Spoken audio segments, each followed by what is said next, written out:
really nothing substantive out there on shale gas other than the sort of really relatively poor level of data we get from the US. So we were writing that report really with one hand tied behind our back, one eye covered with a patch, and the other one with the other stick to put it in. So we could hardly see any information out there. We were really working quite blind on this. But I still think we drew some very clear conclusions from it. Tonight I'm going to probably slightly nuance shift my conclusions from that report, probably not related particularly to the UK, but from a wider international perspective. I think we can draw slightly different conclusions to the ones that we drew then, and I'll show why that is now. My particular expertise is on climate change, not on the broad environmental impacts of shale gas, and though I will touch on those, and indeed my report was quite a lot of work on those areas.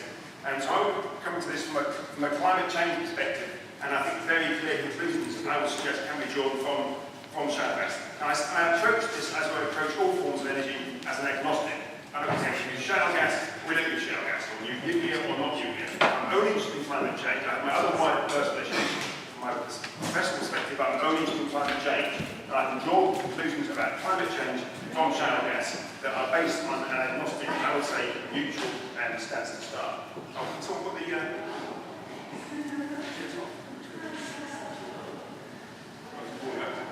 right. Just diesel there. Diesel power balance. And well, whilst it does whatever it does, what I want to do is focus on whether shale gas is a viable route. Sorry, can you all hear me or not? Oh, you're recording it now. Whether shale gas is a viable route or not. The two concerns I have, one of these are about the environmental issues, and these are effectively local and regional. They're not generally global issues. They're generally local and regional issues. And the second one is about climate change, and that very clearly is a global issue. I'm going to go through the first set quite quickly here. These are the sorts of issues we have to concern ourselves with, and Carmine's already referred to some of these already. High levels of water consumption. So in areas that are probably water stressed anyway, with a world that is likely to get, in the UK we think, it's likely to get more water stressed, is this an appropriate route to go down? Groundwater pollution. Now, these are the areas we really don't know about. If you go to look at the environmental committee report on this, you can look at the evidence from geologists, and they will tell you this is an area that is not well understood yet. We do not know how the chemicals within the rock itself will be mobilized when we fracture the rock, and we don't know whether the chemicals within the actual fracture fluid will make it to the surface or not. So there are a lot of uncertainties here about contaminants and mobilizing chemicals from within the rock. Remember, it's not just the contaminants in the fluid, but the rock itself has lots of other materials in it that you should not necessarily want to have in groundwater. There are also surface pollution issues, operational sites built, etc., noise traffic issues, particularly with construction, but also during operation. But I think it's really important when we look at these things, we have to take an objective view as best we can. These things occur with a lot of natural gas production, or with coal. If you sit next to an open gas coal mine, they're not attractive. The production of natural gas in Siberia has all sorts of problems with it. So is this better or worse than those other ones that are out there? And is that a reasonable thing to ask about comparison? And then, of course, the landscape issues. And these are perhaps different here than they were in the US, because we're a much more densely populated island. So there are a much set of different issues here. So you can't just use the US as a set of parallels. And shale rock and shale gas are not homogeneous. They're not like the normal production of gas or oil. So you really have to go site by site. You cannot get very clear rules that will guide you as to what you should or shouldn't be doing. This is really evidence from the geologists that were brought in by the actual shale gas companies when they gave evidence. But they were saying that effectively what you have to do is a site-by-site evaluation. That's very different to what was traditionally done in the hydrocarbon industry. So you can have no clear rules, you have guidelines and a site-by-site review. That's expensive, but if you want to be honest about it, that appears to be the case at the moment. So we get lots more evidence for shale gas. Shale gas is a much more heterogeneous type of material than we traditionally consider for natural gas or oil. So it's a big learning process. We have to learn if we're going to go down this route. This will probably go down, maybe you're all too polite to get how this is real, but if the Environment Agency were given the wherewithal and no political pressure, I would be broadly happy for them to come up with an assessment site by site as to whether shale gas was appropriate or not from a purely environmental perspective, if they engaged all development stakeholders. We have to use some regulatory framework in this, and I reasonably trust the Environment Agency to do this if it had the sufficient resources and there was under no pressure to come up with a conclusion. So if they could do that, I would be happy with them making a decision on the basis of the environment. But I wouldn't be happy for them to make a decision on the basis of climate change. I'm not trying to brush the environment issues under the carpet. I'm saying that I think on a site-by-site basis, we can probably deal with some of those. So what about climate change? Well, from a relative perspective, it's relatively clear. Gas is better than coal. If there are relatively high emissions in producing and transporting shale gas, and there's some uncertainty about this at the moment with some of the latest reports, then gas generally is better than coal. For one thing, it can give you a 15 to 20% improvement in efficiency at the power station. Even if the emissions from shale gas are the same as the emissions from coal, and I would suggest that the evidence does not show that at the moment, but even if they were, it would still be better to burn gas than coal. The important bit there is than coal. That's important, I'll come back to that. Overall, gas has a lower combustion emissions than coal or oil for the same energy output. So we can look at that and we'll judge that in our report, because that's relatively clearly the case. So why is there a concern? If that is the case, that actually gas is better than coal per unit of energy produced, why are we concerned with related to climate change? Well, the climate doesn't give a damn about efficiency. It never has done. It doesn't care about relative emissions, despite the fact that's what everyone pretty much talks about. It only cares about the cumulative emissions, the absolute emissions in the atmosphere. It doesn't matter where they come from. It doesn't matter the efficiency of your car. Your car can be twice as efficient. You drive it twice as far, you've got the same emissions. The climate doesn't care. So this is what really matters about climate.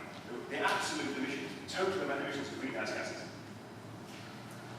So the question then is, will we actually substitute coal for oil? Sorry, and gas for coal and oil. Because it's not about the efficiency, it's do we substitute? Only if we substitute does it matter. Is it worthwhile? Now, before thinking about this, we have to sort of think, well, what are we talking about with climate change? We can't just have this nebulous term called climate change, which is what pretty much everyone uses. Oh, I'm doing something about climate change. And that's, other than apple pie. What are we doing? What's the question we're trying to address when it comes to climate change? Well, if you think the Copenhagen Accord is a reasonable characterisation of this, last the Copenhagen Accord is very good on this. We have to stay below 2 degrees centigrade. There's a lot of good science behind that now. It's post hoc, a lot of the science, but there's a lot of good science. The one we shouldn't go over 2 degrees C rise. On the basis of science and equity, that's quite a radical statement. The EU has similar statements along those sort of lines, and so does the UK. So remember that, if you're thinking about shale gas, if you're opposing shale gas or proposing it, either way, does it fit into a 2 degrees C future for the UK? Because the UK is committed to staying below, not a 50-50 chance of, below 2 degrees centigrade. So the question is relatively clear. What do we have to do to stay below 2 degrees C? And can shale gas fit into that sort of future? So that's the first question about what mitigation we have to do. But also, we don't live in a world that's just separate countries. We live in a global world now. So we then say, how do we split the emissions that we have, the emissions cake that we all have, between the Annex 1, the poorer part, the wealthy parts of the world, developing parts of the world, OECD countries broadly, and the poorer parts of the world. How do we split the emissions cake between those two?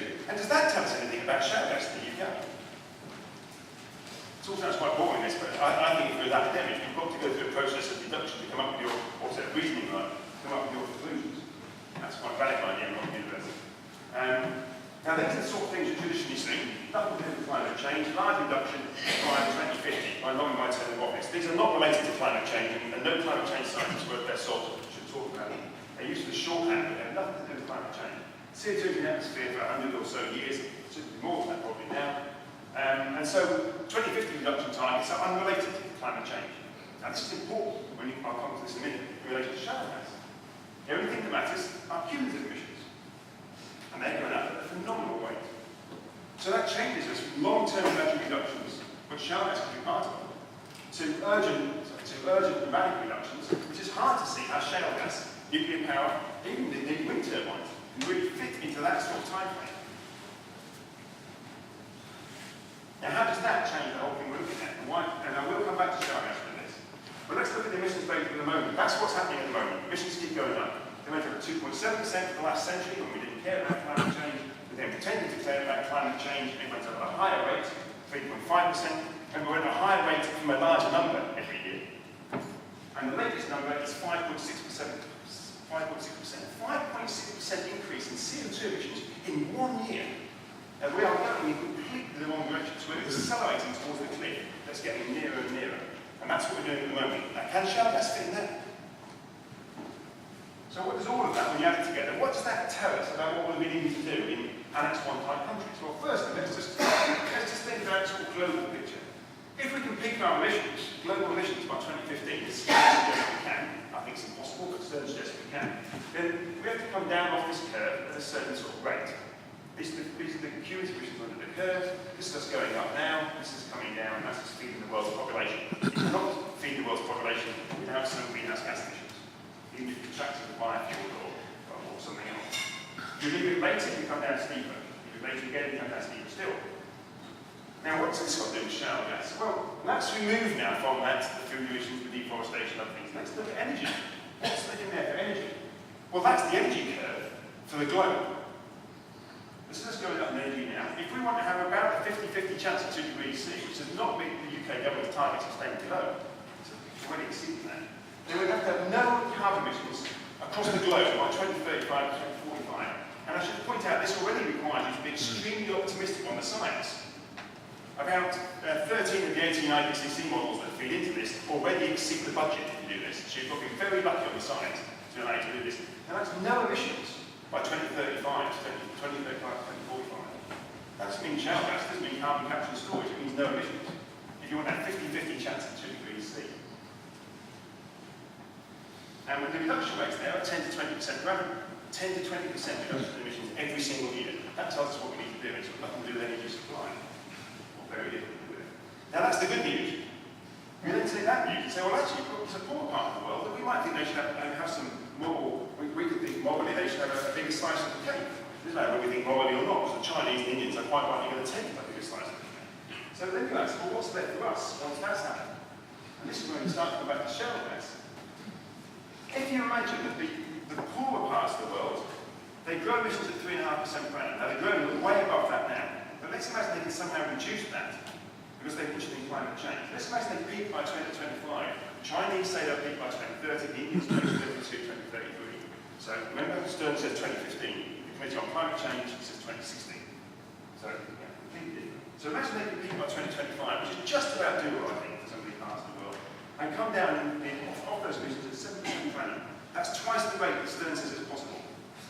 You then ask, well, what's in it for us? Well, our curve looks like that. Now this is when it comes back to shale gas. To give us a 50-50, actually this is slightly, this is a 40% chance of exceeding 2 degrees C. We follow the maths thing. So it's almost maths now. But for really, at the end of the day, still a very good chance of exceeding 2 degrees C, anything dangerous climate change. There's no emission budget left for us in Annex 1 countries today. Even if the non-Annex 1 countries do tremendous amounts of things in terms of reducing their emissions growth. Nothing left there. So that tells us straight away, what's the role of shale gas in this? Very little shale gas. If you believe 2 degrees C, if you believe in the rhetoric of the government and the parliament, then there's nothing left in there for shale gas or coal or anything else that will CO2 in the atmosphere. That's an infinite reduction rate, which I like, as an engineer, I like challenges, but that's the challenge too far. Now that's arguably talked the Annex 1, the non-Annex 1 countries, China, India, the poor parts of the world, will be really pushed to do that. And I've just come back from China, spent a lot of time discussing that. I hate it when I went there back on train, not by plane. And so I spent a lot of time talking with the Chinese about at very senior levels and right to the academic fields about where they think their emissions are going. This is probably top. Why is that different from everyone else's analysis out there? And this is why my conclusion is different on climate change from the committee, from Henry, from other people out there in the government. Well, firstly, the Committee on Climate Change has emissions growing only 1 to 2% per annum. 1 to 2 is going to 5.6 this year, and it's probably going to be somewhere like 3, 4, or 5% going forward for the next few years. So all of that research around the world, every single local analysis feeding to governments at the moment has the emissions growth, and probably it's about a half to a third of what the real data actually is. Everyone else's analysis out there pretty much peaks emissions in 2015, 2016. Now, do any of you, none of you here, I won't bother to really give a sort of question, but I mean, none of you here will think that's an anyway viable. Around the globe, 2015, 16, 50. The UK Committee on Climate Change they report to premise on a 2017 peak for China and India. They haven't told the Chinese and Indians about it. So the rate of emission reduction is an order of magnitude more challenging than people who are trying to draw up these conclusions. difference now. And technology, especially supply, simply cannot deliver you fast enough in the Annex 1 part of the world, the wealthy part of the world. The supply technologies cannot be built fast enough, including the new ones. That doesn't mean to say they shouldn't be built, but it does mean they will not get you anywhere near the 2 degrees C. And more importantly than all of this, costs are meaningless, because we're in a non-marginal world. I like what you said, it's specifically why we've got economies. We're no longer thinking about small changes. All of market economics, neoclassical economics, is premised on small, marginal changes. We are now talking about the non-marginal world, large step changes. And the economic theories we've used for that simply do not work for it. You wouldn't use Newtonian physics to understand quantum mechanics. And it's exactly the same in economics. The current economics does not know how to deal with these sorts of scale changes. So that's why our analysis is quite different from the same science. So why does this leave shale gas? Well, for non-Annex 1 countries, I think, this is the nuanced difference now, I think shale gas as a substitute to coal is viable for those sort of countries. Having spent time in China looking at how they build their power stations, everyone points out they're building 1 to 1.5 coal-fired power stations a week. They also forget to mention they're putting out 1 wind turbine every hour. So they're doing lots of good things as well, there's lots of good things. But I think actually in their sort of future, there may be a scope for shale gas. I don't think we should dismiss it out of hand. If we're dismissing out of hand, are we saying that we have to build with coal? Could you imagine them going for renewables at this rate that they're building at the moment? Or are we going to say they've got to stop their development? Now, I think they can reduce their carbon intensity, but they're not going to make it reverse it completely. I think I think guard a shale gas substitute for renewables. But for the Annex 1 countries, for the UK, for the EU, for the US, I think the story is quite different. There is no time out there, insufficient time, for shale gas to make a useful contribution. Even the Committee on Climate Change suggesting so zero carbon grid by 2030. Well, forget shale gas. There's only got shale gas out of the ground and actually start being the new power stations you built. Those power stations will only be running for 10 or 15 years. That's a complete waste of capital cost. So you do not build gas-fired power stations if you want to meet even the Committee for Climate Change's work on electricity. So I'm saying there's no time for shale gas if you actually want to commit to the 2 degrees C target that we signed up to under Copenhagen. And in an energy-hungry world, where the GDP is rising rapidly around the globe, and there's no meaningful cap on climate change emissions, then if we use shale gas, and some people go, this market argument here, it's Henry. If we use shale gas, that means we can keep our emissions down. If we use shale gas, the price of coal goes down. If we use shale gas, the price of gas goes down. Simple, basic economics in that market. And the energy system basically works. Because if we don't use quite so much, then the price goes down elsewhere, and someone else starts to consume more. And this is the point about substitution. Shale gas is not a substitution. It will be combusted as well as the coal. And that is absolutely fundamental as to why is all of the nonsense we hear about shale gas being better than coal. Let's imagine it's better than coal.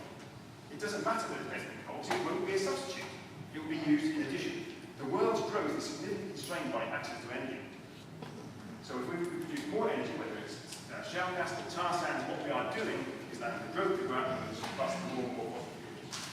So to summarise that as sort of 2 simple conclusions, Annex 1, UK type countries, no extraction or use of shale gas, and rapid reduction in energy demand and increase in low to zero carbon energy supply. That's what we should be doing. And I think you can draw that conclusion very clearly if you abide by the government's commitments on 2 degrees C. If you don't, then you've got a different answer. And for the non-Annex 1 countries, I think shale gas has a potential part to play. It has lots of environmental concerns that need to be addressed, and so does hydro, so does coal, certainly to some extent.